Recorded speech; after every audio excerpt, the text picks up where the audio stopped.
Hi guys, let's take a brief look at this scene. Oh, wait. Too dear. What? We're not paupers. You're the one said we'd be wise to tighten our purse strings. Or were you not including yourself when you said that? You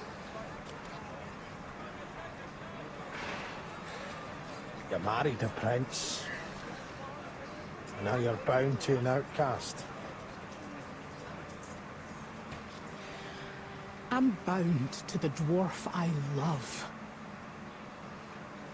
And I wouldn't trade his heart for a mine full of fire opals.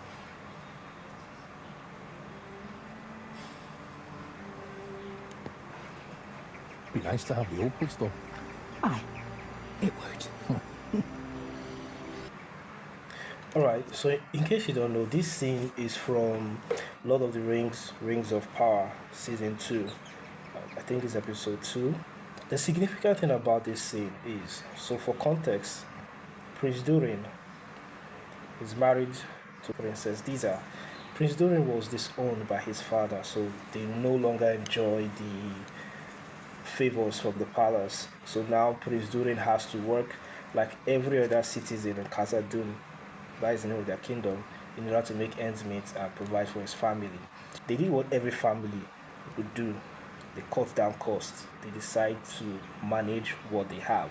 Here he has his wife reminding him of that decision, and all of a sudden this hollowness or this low self-esteem is beginning to creep into his heart, and then he decides to remind his wife of what he could do before, and now he can't do those things where he said you married a prince, and now he's not that guy. But there's something his wife said. She reassured him. She said, I am bound to the dwarf I love, and she wouldn't trade his heart for a mine filled with opal.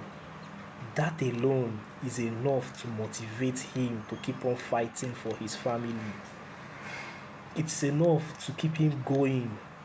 This shows that the princess didn't marry him for his status.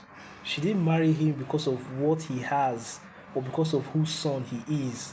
She fell in love with who he is, not because of the externalities that comes with him. So take everything away, she still loves him.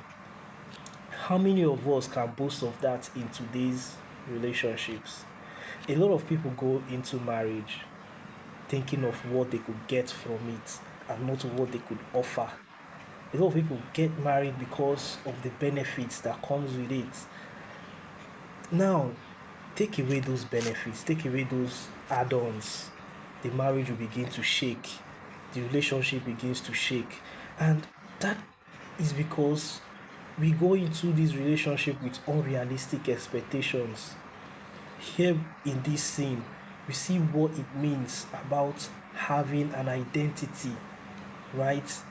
Her loyalty was tested and she remains loyal to him. Now imagine someone else comes and offers this lady, your husband can't take care of you, come with me, I'm going to take care of you. She's still going to say no because she knows who she got married to. And a lot of men, a lot of women are facing this in today's world, where a family used to be affluent, the husband could provide, he could do everything, and then all of a sudden Nigeria happens and he can no longer do some certain things. Now, instead of the wife to chip in, instead of the wife to show him that support, character begins to change. Why? Because the love is not there. It's not like the love disappeared. It's not like that. It's just that they never really cared. They attached their love for this man because of what he could do, not because of what he is. But then we seem to forget that conditions aren't permanent. The moment you're facing something, tomorrow things will be better. So why not keep choosing your husband?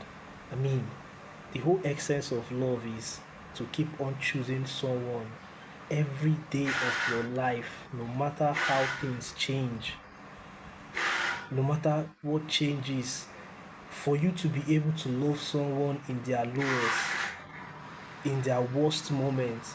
That is what true love is. Not the moment someone is in their worst moments or things begins to change, all of a sudden you begin to behave somehow. You begin to resent your husband, or your husband, you begin to resent your wife. No, that's not it. The reason why a man would go out joyfully is because he knows that whatever he's going out there to do, he's doing it for his family.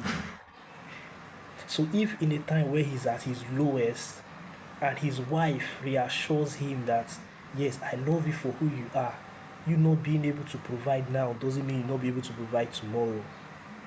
That gives the man assurance. It gives him a reason to keep on fighting.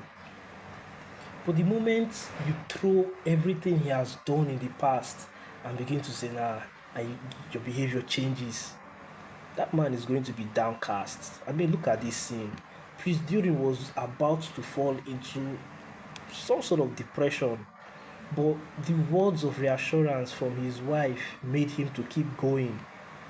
And that is the lesson that I want us to get from this scene. Yeah, movies can show a lot of things, but they are hidden lessons that we could learn from them. And that's why I'm here to expand most of these things. So I just reviewed a hidden frame.